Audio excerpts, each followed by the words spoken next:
I still remember the jingle in the 1980s for Hitachi Hi-Fi, and it went something like this. There's a new hit in living sound. Hit, Hitachi Hi-Fi. Something like that. Needed the music too. Anyway, I got a Hitachi amp here. Let's see what's wrong with it. This time I have a Hitachi. This is an HA270 stereo amplifier. Got it all hooked up. Let's turn it on and see what the fault on this one is.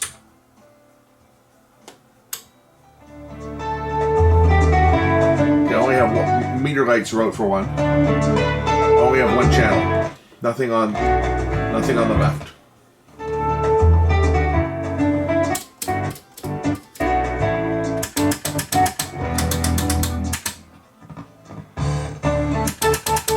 That switch thing is bad too.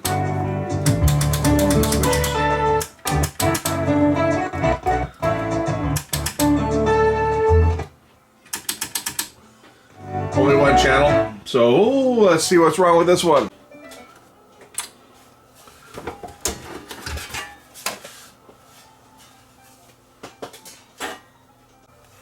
What the fook is that?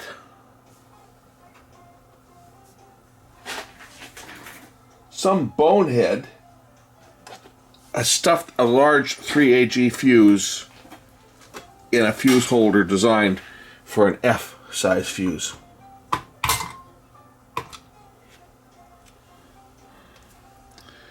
How many amps did they stuff in there?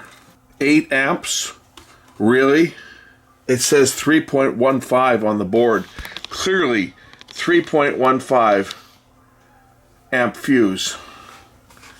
And some rocket put an 8 amp fuse in there. Let's see if we can get the camera to focus on this so you guys can see it. Will the camera focus? Anyway, maybe you'll have to trust me. It says 8 amps. You can see that there. 8 amps. And they wonder why it doesn't work. Obviously the 8 amp fuse is going to be okay because the power supply doesn't have enough current to blow it, but the other one's a 3.15 and it is open.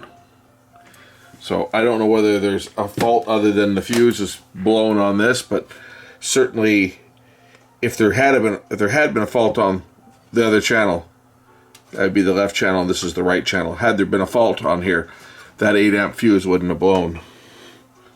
It would either overheated the transformer and blew the transformer, or worse, or cooked a whole bunch of other stuff in the power supply. So let's start out with a couple new fuses on this of the correct value.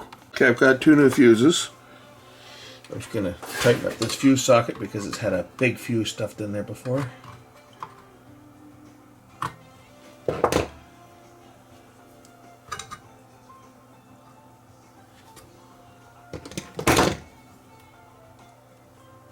We'll power this up with the dim bulb tester just in case there's a fault. That way it will draw too much current and will light the bulb up and hopefully won't blow anything more or blow the fuse.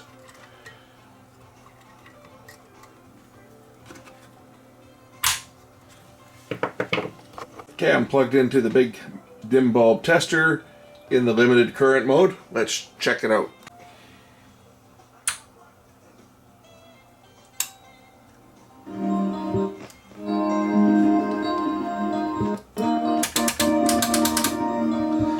Left channel's come back. Where's my right channel? Is that fuse not making a good connection? Let's just double check that fuse. Remember, it was the left channel that wasn't working before.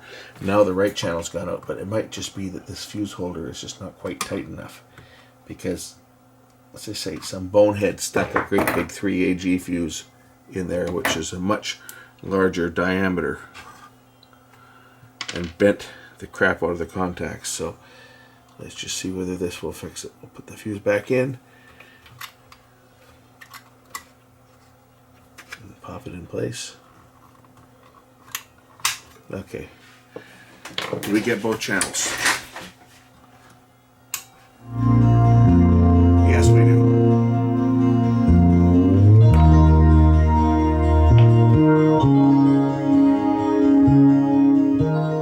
Okay, so meter lights are out on this. Let's see if we can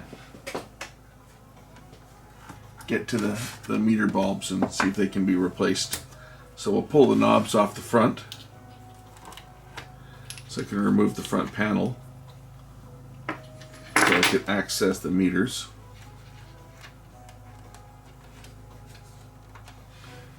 Look to be 12-volt bulbs, incandescent bulbs.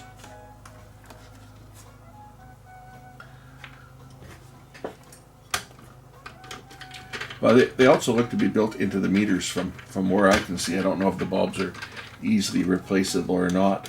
We'll find out when I get into the meters. Got a couple screws on the top, probably a couple on the bottom to take out as well. And then the front panel should lift off. I just had a client call me that I archived some of their home videos for them, I guess about 5 years ago. And she's trying to play her tapes back of her Alaskan cruise. And she says that one of the files won't open. I hope that I always recommend to every one of my clients, every single time, if you want your stuff digitized onto a hard drive or a USB stick or something, get a backup copy on a DVD. I don't care if you've got a DVD player anymore or not, get a backup copy on DVD. Because if something happens to that file, you've lost your archive footage. And if you haven't kept your original tape, you've really lost your footage. She's gonna bring it over to me today so I can give her the bad news. I have a suspicion that the file has become corrupt for one reason or another and is no longer playable, and that is unfortunate. But there's little that I can do because I don't keep copies of people's material. I don't keep backup copies of anything.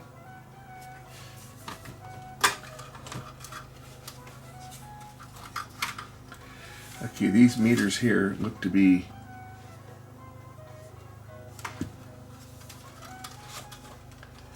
permanently attached to the face of this unit. Take a look at this. Look at how they've put these in. Looks to be that there are, it's either glued in place or they've got screws. Looks like they got screws. If you look down here, it looks like there's screws that go in from the front. So to get at that, the whole bezel would have to be removed, and that's glued in place.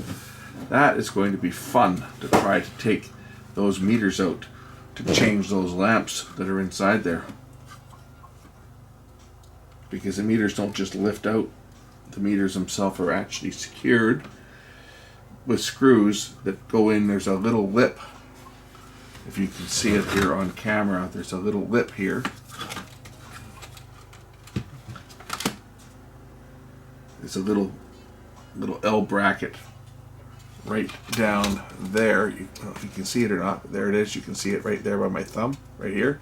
There's a little L bracket, and there's two screws in each meter that's holding the meter in place. This is going to be a fun one to try to change those lights. I may be better just to throw some lights over top and shine some light into the meter.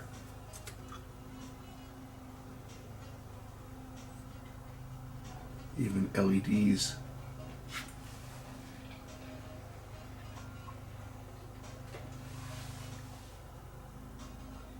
I'm thinking maybe like a strip, but they might be too bright. Like a LED strip across the top. That might make the meters a little bit bright, but that might be the only option to try to light these things up.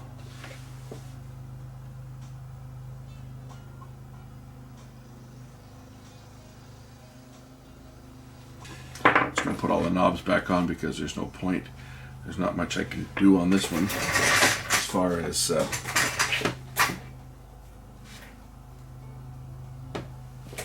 as far as getting those lights out, they're not going to come out of those meters, that's for sure. Might help if I put the right knob on.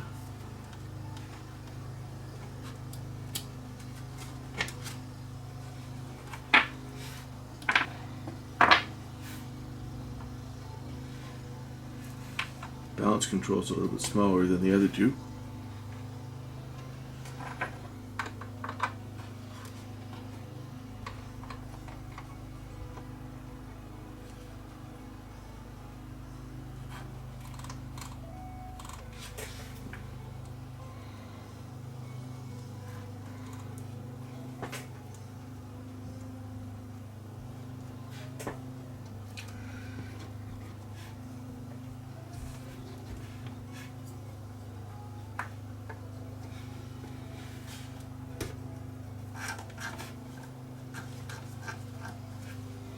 I've got a couple of single strip LEDs here. I'm thinking if I put these in series, they're 12 volts each. I got about 16 volts here. If I put them in series with each other, the 16 volts may be enough just to light these up without lighting them up too bright, because we don't want it to be so overpowering that it's unusable. So I'm just going to try that. I'll connect the positive from one to the negative of the other.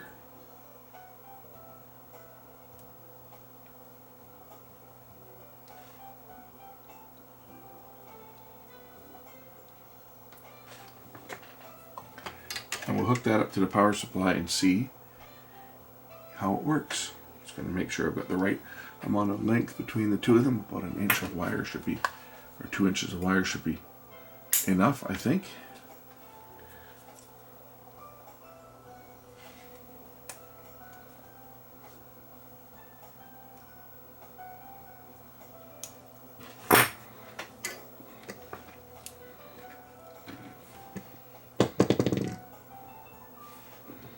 And if I position these right over top of the original bulb, it might even pick up the green cast from the filter that was on the original bulb.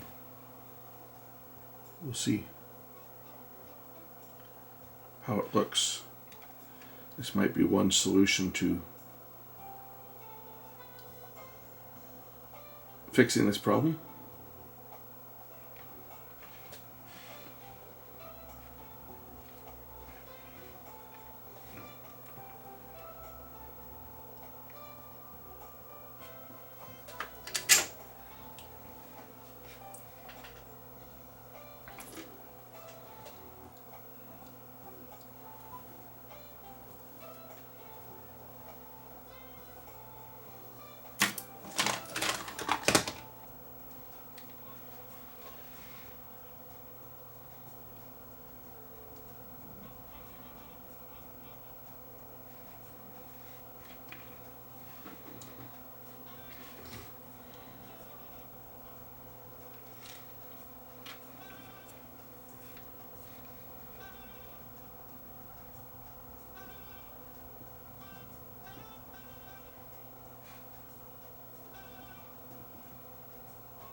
Okay, I've got them hooked up to the lamp source.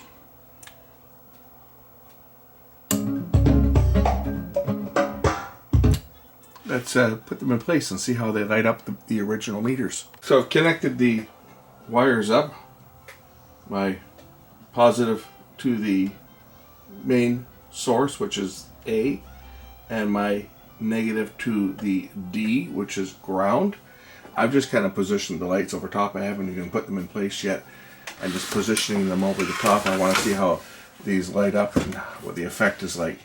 And will they look slightly green like the original ones? And the answer to that is yes, they actually do look slightly green. And if I reposition these right over top of the green filters, I can probably make it even look more green. Yes, it does. Wow, that looks almost original. I'll have to position those lights in place. We'll glue them in place and we'll reassemble this unit. If you're wondering how I decided to attach them, black tape will hold these down to the meters. This is pretty sticky, this stuff that I've got. It'll hold these in place for years. And here's how they look. So I'll dim the lights down a bit so you can see how these meters look. Oh, this one's not quite in position, but this one's a little bit dimmer. I think I have to reposition this one, but that one there, it looks good.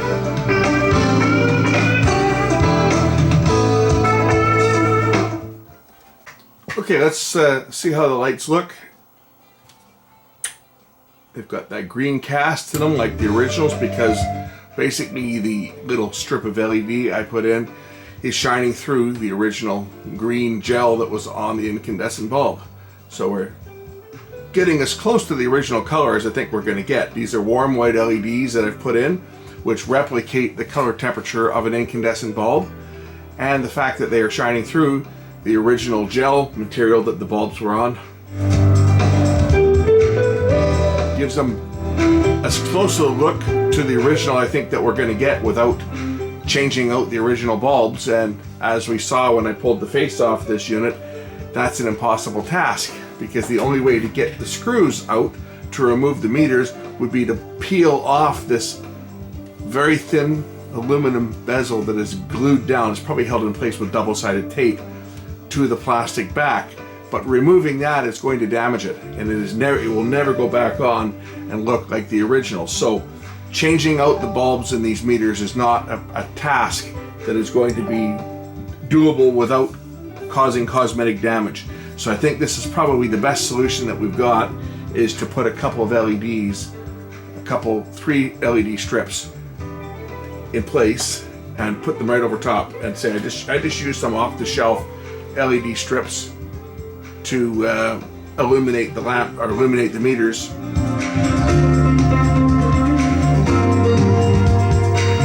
I think I'd be happy with that myself. If this was my amplifier, I would be happy, because that's about as close I think as you're going to get to replacing the meters with the lamps built in, or taking the meters apart and changing out the lamps. And now they're LEDs, they're going to last forever. Anyway, this one's done.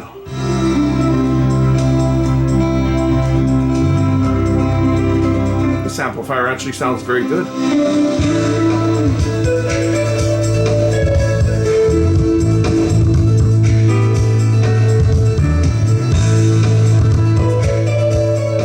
When I crank it up, the lights actually pulsate with the music.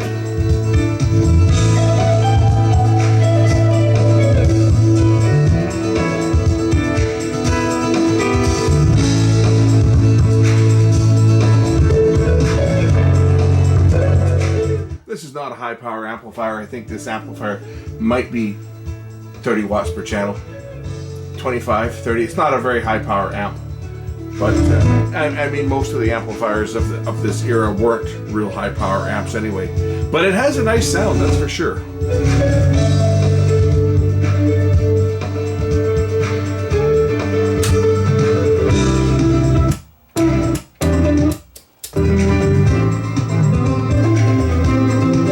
Okay, I think that's about all I can do on this one. Sounding better and looking better than when I got it, that's for sure. Thanks for watching. We'll catch you in the next one. Bye.